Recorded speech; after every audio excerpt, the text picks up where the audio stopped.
ஒரு நல்ல ஒரு திட்டமாக தான் இருக்குது. ஏன்னா நிறைய பேர் இப்போது ட்ரெயின் ப்ரிஃபேர் பண்ணுறாங்க கம்பேர்ட் டு ஃப்ளைட்ஸு காஸ்ட் எல்லாம் இது பண்ணும்போது. ஸோ ட்ரெயினில் இன்னும் கொஞ்சம் எக்ஸ்ட்ரா இது நல்லது, நல்லா மெயின்டைன் பண்ணாங்கன்னா இட் வில் பி நல்ல ஒரு வரவேற்கத்தக்க விஷயம். இது வந்துட்டு எக்ஸ்பீரியன்ஸ் பற்றி சொல்லும் போது எல்லாரையும் இது வந்துட்டு ஃப்ளைட்டில் போகிற மாதிரி இருக்குன்னாங்க. ஏசி இருக்குது, நல்ல சாப்பாடு, அது மாதிரி கூட்டம் இல்லாமல் நல்ல சீட்டு நல்லா அரேஞ்ச் பண்ணியிருக்காங்கன்னு சொல்லிட்டு அந்த ரிவ்யூ பார்த்து தான் போகிறோம்.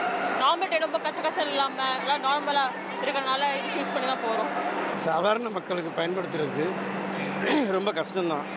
இது வந்து ஒரு middle class, upper middle class மட்டும்தான் பயன்படுத்த முடியும். மிடில் கிளாஸும் பயன்படுத்த முடியாது, லோ கிளாஸும் பயன்படுத்த முடியாது. அதனால் வந்து ஒரு எமர்ஜென்சிங்கிறதுனால நான் வந்தேன். ஃபுட்டு எப்படி சார் இருக்குது? ஃபுட் அரேஞ்ச்மெண்ட்ஸ் நல்லா இருக்குதுங்களா? ஃபுட் அரேஞ்ச்மெண்ட் வேணான்னு சொல்லிட்டு ஃபுட் அரேஞ்ச்மெண்ட் நான் பசியோடு இருக்கேன், வெளியில் சாப்பிட போகிறேன். என்ன ரீசன் சார்?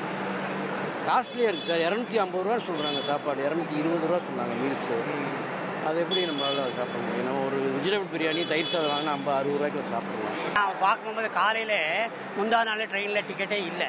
நேற்று காலையில் பார்க்கும்போது அவைலபிள்னு தான் இருந்து ஒழிஞ்சு நம்பர்லாம் வரல. அப்புறம் 3 பெட்டி சேர்த்துருக்காங்க, ஈஸியாக கிடைக்கிது. நான் ரெகுலராக வரேன் இந்த ட்ரெயினில். ஆக்சுவலியாக 2 months 3 months ரெகுலராக வருவேன். கொஞ்சம் கன்வீனியாக இருக்குது. பெர்த்து அப்பர் பெர்த்தெல்லாம் கிடச்சா ரொம்ப கஷ்டமாக இருக்கும். இதில் அப்படியே சீட்டிங்லேயே உட்காந்துட்டு நைட்டு 10 மணிக்கு 10:30 திருநெல்வேலிக்கு போயிடலாம்.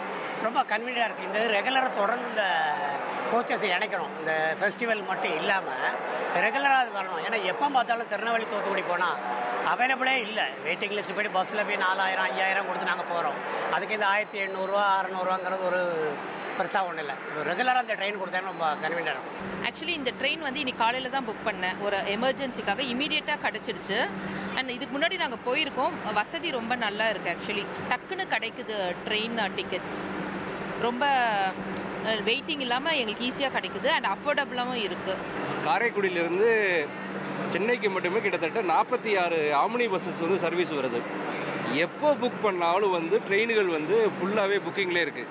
இந்த மாதிரி வந்தே பாரத் மாதிரி ட்ராவல் எக்ஸ்பீரியன்ஸ் நல்லா உள்ள ட்ரெயின்களை வந்து சிவகங்கை மாவட்டம், ராமநாதபுரம் மாவட்டங்கள், பின்தங்கிய மாவட்டங்களுக்கு கனெக்ட் பண்ணுற மாதிரி இருந்தால் ஒரு பெரிய ஒரு வரப்பிரசாதமாக அமையும். ப்ரீ புக்கிங்க்கு இப்போ கம்மி பண்ணியிருக்காங்க. ஆனால் கூட டிக்கெட் அவைலபிள் வந்து இல்லை. இப்போது எனி டைம் நம்ம ஊருக்கு போக முடியும் அப்படின்னு நம்ம போக முடியாது. ஒரு ட்ரெயினில் போகணும் அப்படின்னா நம்ம ஏதோ 3 மாதத்துக்கு முன்னாலேயே அதுக்கு ரெடியானால் தான் ட்ரெயினில் போக முடியும்.